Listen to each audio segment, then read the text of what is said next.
बोला बहन। सबसे पहले कह कर सुना बहन कि अपना चारों पांचों सखी कहाँ के रहने वाली थी बहन। अरे बहन, अपना चारों पांचों सखी में सबसे बढ़ करती ही चाहा तू ही कह के सुना था कहाँ के रहने वाली थी। क्यों नहीं बहन? बहन अपना चारों पांचों सखी मृत्यु बन के रहने वाली है बहन। क्यों नहीं? जब चारों पांचों सखी मृत्यु वन में जन्म ली, जब 4-5 साल की चारों पांचों सखी हुई, उस दिन से शिव बाबा को पूजा करने के लिए जाती थी। लेकिन आज चारों पांचों सखी को रमन चमन में लेकर चुकी हूँ। जल्दी चलो शिव बाबा के मंदिर में पूजा करने के लिए बाहर। दरिया चौथा रोज बीते छे गए में नहावाली की भेला दया इज्जत की दया छे ना कैसे चल पूजा करेला तो बैठ के तो कहे छे अगर हम नहीं जब पूजा करेला हगे पूजा से अगर ये नाइते गे तोरा पूजा से दुश्मनी छे की अगर पूजा का कहे छे की गंदा की है छा ये मास्टर साहब देखिए छोरू बोल के पार का जगह भाग ले।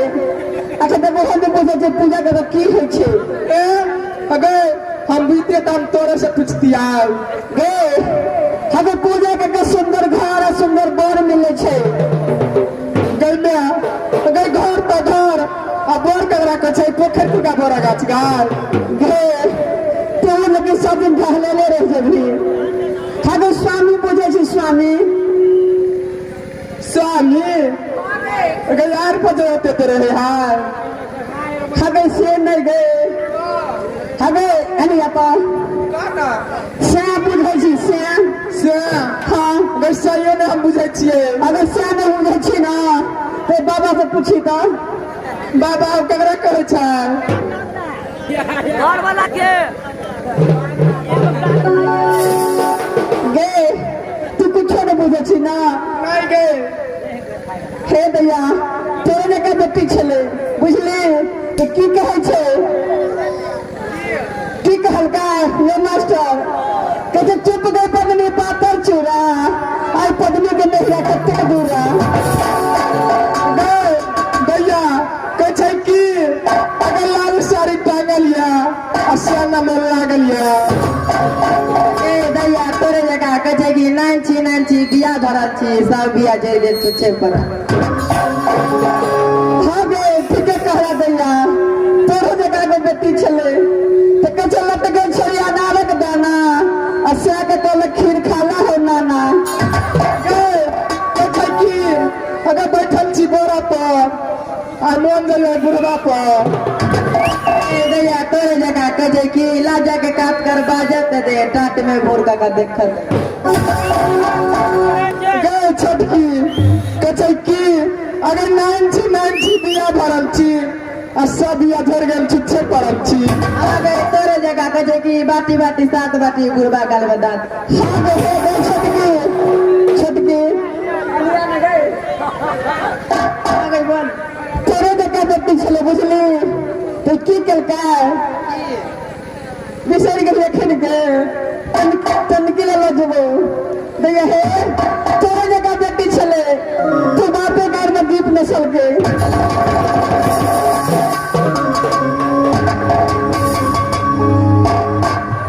अरे बहन बोला बहन इस समय चारों पांचों सखी को रमन चमन में लेकर चुके जल्दी चलो शिवा के मंदिर में पूजा करने के लिए बहन। ठीक है बहन जल्दी चला चलो बहन।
हेलो हेलो चुप हेलो हेलो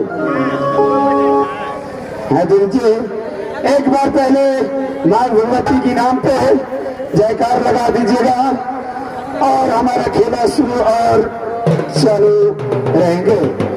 प्रेम से बोलो माँ भगवती की, बाबा दीवार की, बजरंगबली की।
रामायण में लिखा है जो बालक अचरज चिन्हा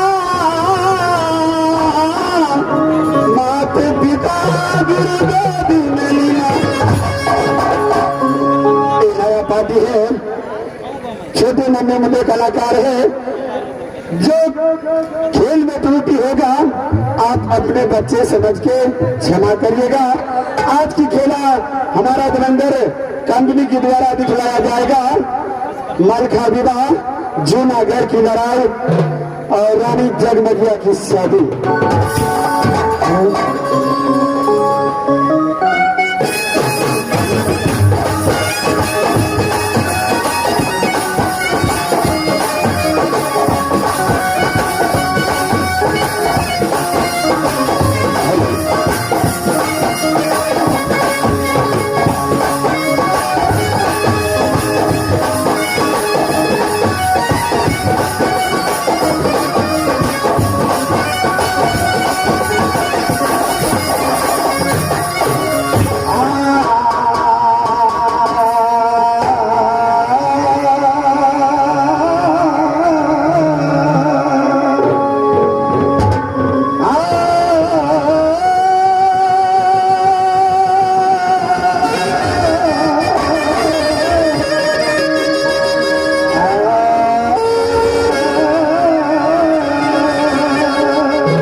हो। अरे सुन लो चर्चा